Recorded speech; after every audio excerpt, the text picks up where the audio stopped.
Both on YouTube and on Instagram, I've been having some of my subscribers ask me what my training looks like. Not just the boxing specific work, but also strength training and conditioning work.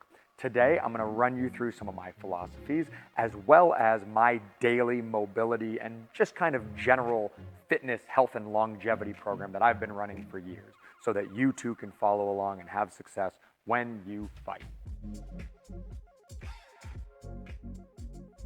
I started boxing in 2002. I had my first fight in 2005. I fought consistently until 2016.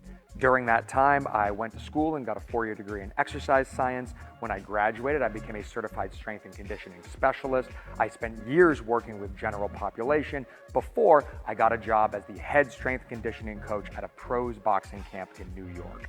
This is where I really got a chance to cut my teeth, working with athletes competing at the highest level of the sport and trying to guide them through the rigors and the pitfalls that go from the gym to getting the belt in the ring.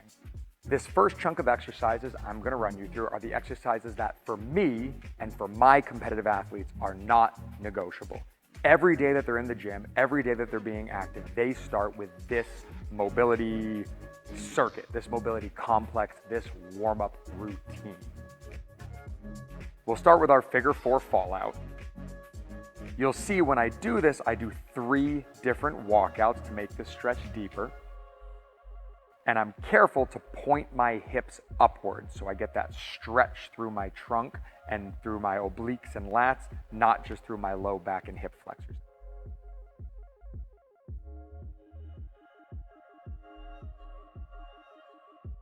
We follow this with our glute and neck bridge. Notice as I do this, my neck stays neutral. It is isometrically braced the entire time and there is no flexion in my cervical spine.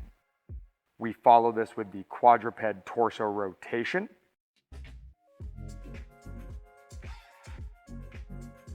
Followed by our Spiderman complex.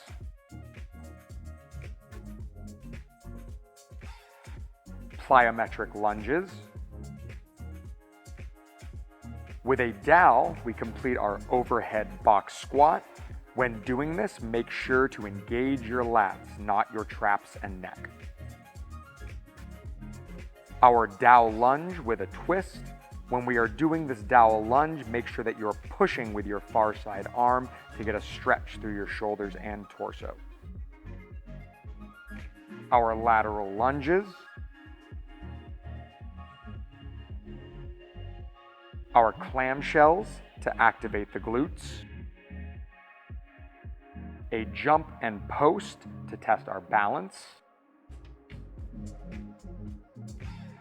And our box squat jump, an explosive exercise to start waking up our CNS.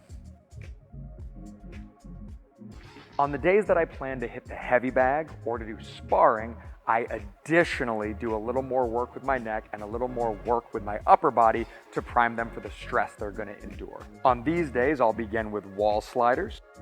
When I'm doing my wall sliders, I want to make sure that my heels, hips, shoulders, and head are in contact with the wall for the entire time I'm doing this exercise.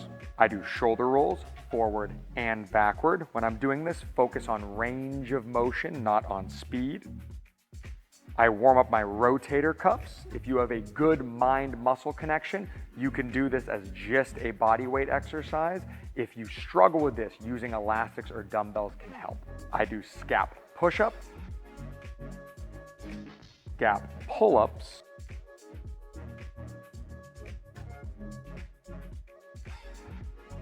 and my 8-direction neck stretch, which I do clockwise and counterclockwise, and I hold each stretch for 3 to 6 seconds.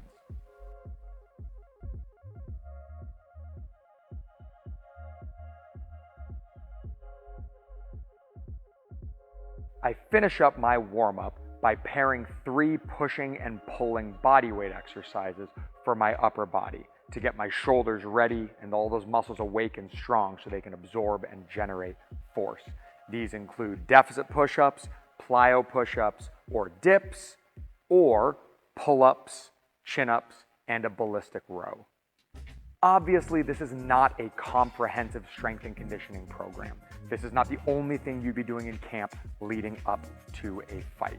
This is the thing that I do daily to kind of combat the postural and the movement issues that I run into as a combat sports athlete. In addition to this, I'm usually doing strength training twice a week. I'm usually doing running, making sure I'm getting my road work in. I jump rope. I do 20 rounds of sparring a week, about 20 rounds of bag work a week, and about 40 rounds of shadow boxing a week. You want to make sure that you are focused on your sport and the movements of your sport first and foremost.